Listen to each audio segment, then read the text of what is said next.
भाजप आमदार सुरेश धस यांनी नाव न घेता धनंजय मुंडेंवर चांगलीच टोलेबाजी केली।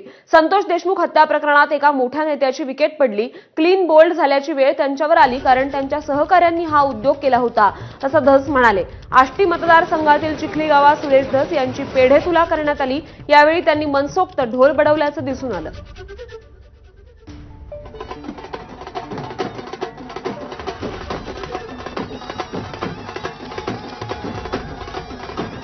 एका मोठ्या नेत्याची विकेट सुद्धा त्या ठिकाणी पडली बरं का।